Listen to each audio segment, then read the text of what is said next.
at 7:33 in the evening Eastern Time on Monday, June 9th, I tweet you.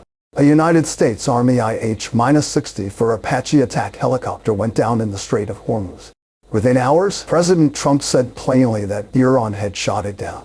A U.S. official later confirmed that an Iranian drone struck the helicopter and sent it into the sea. Both crew and members survived. They were rescued by an unmanned surface vessel. The first combat rescue in American history carried out by a naval drone. But the timing was the real story. Less than 24 hours earlier, President Trump had announced that a renewed ceasefire between Iran and Israel was close. He said the United States was in the final stages of a very good deal. Then an American combat aircraft was destroyed over the world's most important energy choke point. That changed everything. If you're new here, hit subscribe, because this channel breaks down the biggest military and geopolitical stories as they unfold. And what happened in Hormuz may shape global politics for months to come. The Apache wasn't there by accident. The United States has maintained constant patrols over the Strait of Hormuz to deter Iran from disrupting shipment. By bringing down the helicopter, Iran answered a question its leaders had avoided for months. Where's the red line? The Iranian Foreign Minister Apache never directly denied involvement. Instead, he warned that foreign forces operating near Iranian territory are at constant risk. That wasn't a denial. It was a message. Within hours, the United States responded. American strikes started at Iranian radar stations, surveillance sites, and command facilities around the Strait of Hormuz. Explosions were reported on Qisham Island, Bandar Abbas, Surikat, and Jayaz. These locations form the backbone of Iran's defenses around the strait. The strikes were not symbolic. They were designed to blind Iranian targeting systems and reduce Iran's ability to control maritime traffic. Iran responded immediately. The IRGC launched attacks against American military facilities in Bahrain, Kuwait, and Jordan. Long-range missiles were fired toward Jordan. Drones targeted American installations across the region. This conflict was no longer confined to Iran and Israel. It had become regional, and the economic consequences spread just as quickly. The Strait of Hormuz handles roughly 1/5 of the world's oil supply. Any disruption there affects everyone. Oil prices surged. Insurance costs for shipping increased. Financial markets began pricing in the possibility of a prolonged closure. The International Energy Agency called it the largest oil supply disruption in modern history. The impact goes beyond gasoline prices. Higher energy costs raise manufacturing costs. Transportation becomes more expensive. Food prices rise. And central banks become less willing to cut interest rates. Gold surged as investors searched for safety. Oil climbed sharply. Even fertilizer markets came under pressure because Gulf shipping routes are critical for global agricultural trade. The consequences extend far beyond the Middle East. East Asia's growth outlook has already been revised lower because of energy costs. European economies remain vulnerable to inflation. Developing countries face higher import bills and greater budget pressures. But there is another layer to this story. Defense companies are paying attention. The conflict has consumed large quantities of advanced missiles and interceptors.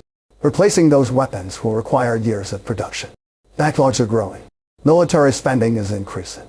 At the same time, unmanned systems have gained enormous attention.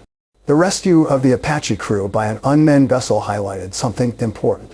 Future patrols in dangerous areas may increasingly rely on drones rather than manned aircraft. That shift could reshape military procurement for years. History offers some useful comparisons. Many people compare this crisis to the oil shocks of the 1972, but there may be a better example.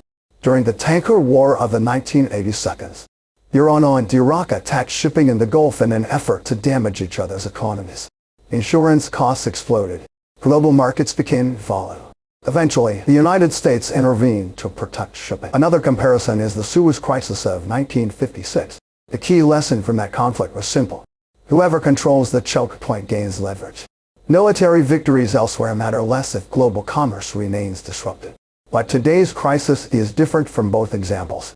Iran's military structure has become more decentralized. The IRGC now operates through regional commands that can act independently. Drones can maintain pressure on shipping with relatively low cost and without exposing large military formations. That makes deterrence more difficult, and it complicates diplomacy. So, where does this go next? There are three possible scenarios. The first is escalation. The Iranian attacks on American facilities could trigger broader U.S. military operations beyond Hormuz. The diplomatic window closes. The conflict expands. Energy prices surge again. The second possibility is an emergency deal. Back-channel diplomacy produces a temporary pause. Both sides step back from the brink. The ceasefire framework is revived under intense international pressure.